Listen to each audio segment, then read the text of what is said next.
بسم اللہ الرحمن الرحیم۔ معراج کی شب رسول اکرم صلی اللہ علیہ وآلہ وسلم نے آسمانوں میں کیا دیکھا؟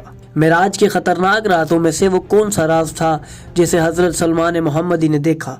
کیا واقعہ معراج کے سامنے موجودہ سائنس بے بس ہے؟ اور امام علی ابن ابی طالب علیہ السلام کے وہ کون سے فضائل تھے جو اللہ نے رسول اکرم کو عرش پر بلوا کر دکھائے؟ تو اگر آپ انہی سب سوالات کے جوابات جاننا چاہتے ہیں تو جڑے رہیے ہمارے ساتھ اس ویڈیو میں۔ ناظرین، معراج کا واقعہ ایسا حیرت انگیز اور رازوں سے بھرپور واقعہ ہے جس نے حقیقت کے پردے ہٹا کر وہ راز آشکار کیے جو انسانی عقل سے ماورا تھے۔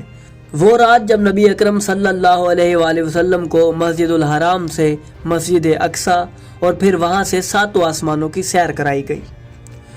اس رات نے کائنات کے پوشیدہ رازوں کو بے نقاب کیا، اور اس عظیم سفر میں رسول اکرم نے عرش پر جا کر فرشتوں سے اہل بیت کے ان فضائل کا ذکر کیا جنہیں جان کر فرشتوں کا ایمان مضبوط ہو گیا۔ یقیناً یہ سفر اللہ کے رازوں میں سے ایک راز ہے جس کی مکمل حقیقت آج تک کوئی نہیں جان سکا۔ معراج کا یہ سفر صرف ایک جسمانی سفر نہیں تھا بلکہ ایک روحانی معجزہ تھا، جہاں نبی اکرم صلی اللہ علیہ وآلہ وسلم کو اللہ نے ان انوار کا مشاہدہ کرایا جو علی علیہ السلام اور اہل بیت کی محبت سے منور ہیں۔ وہ رات جس میں نبی اکرم نے جنت کے مقامات دیکھے، وہاں مولا علی علیہ السلام کے فضائل اور اہل بیت علیہ السلام کے بلند مراتب کا ذکر خود جبرائیل کی زبان سے ہوا۔ یہی وہ مقام ہے جہاں یہ واضح ہوا کہ اہل بیت علیہ السلام صرف اس دنیا کے نہیں بلکہ عرش اعظم کے بھی وارث ہیں۔ ناظرین، جب ہم روایات کا مطالعہ کریں تو ہمیں ملتا ہے کہ رسول اکرم صلی اللہ علیہ وآلہ وسلم نے اپنے اصحاب کو معراج کے کئی ایک رازوں سے آگاہ فرمایا، اور وہ گفتگو بھی بیان فرمائی جو رسول اللہ اور اللہ رب العزت کے مابین ہوئی تھی، اور اس گفتگو میں موجود اہل بیت علیہ السلام کے فضائل سے بھی آگاہ کیا۔ آئیے ان روایات میں سے چند ہم آپ کی خدمت میں بیان کرتے ہیں۔ ناظرین، ایک مرتبہ رسول اکرم امام علی علیہ السلام کے فضائل سے لوگوں کو آگاہ کرتے ہوئے ارشاد فرما رہے تھے، جب میں معراج کے سفر پر گیا تو میں نے عرش پر ایک عجیب منظر دیکھا۔ میں نے دیکھا کہ اونٹوں کی ایک لمبی قطار ہے جو سامان لے کر ایک مخصوص منزل کی طرف جا رہی ہے، لیکن حیرت کی بات یہ تھی کہ نہ اس قطار کی ابتدا معلوم ہوتی تھی اور نہ ہی انتہا۔ میں نے جبرائیل علیہ السلام سے سوال کیا کہ اونٹوں پر کیا لدا ہوا ہے؟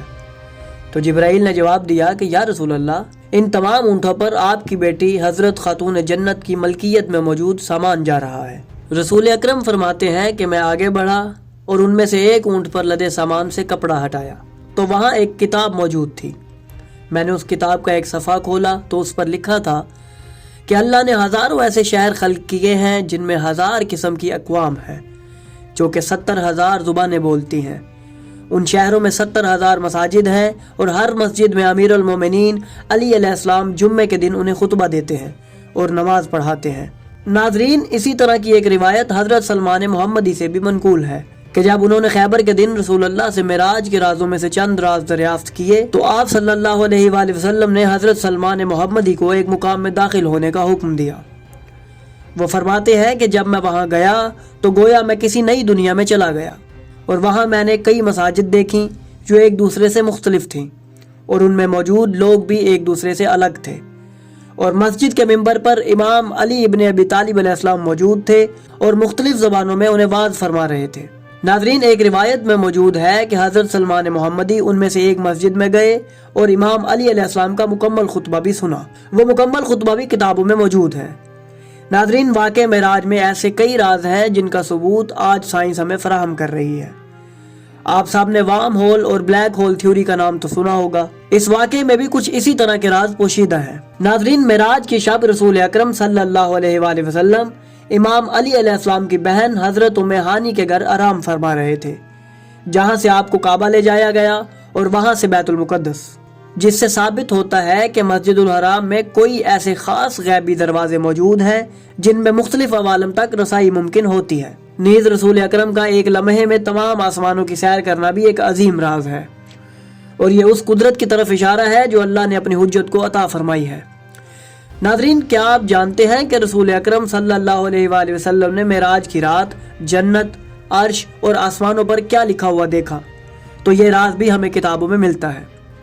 ایک روایت کے مطابق آپ نے ارشاد فرمایا، میں نے جنت میں جب بھی کوئی درخت، پتا، دیوار اور دروازہ دیکھا تو ان تمام اشیاء پر نورانی قلم سے علی لکھا ہوا تھا۔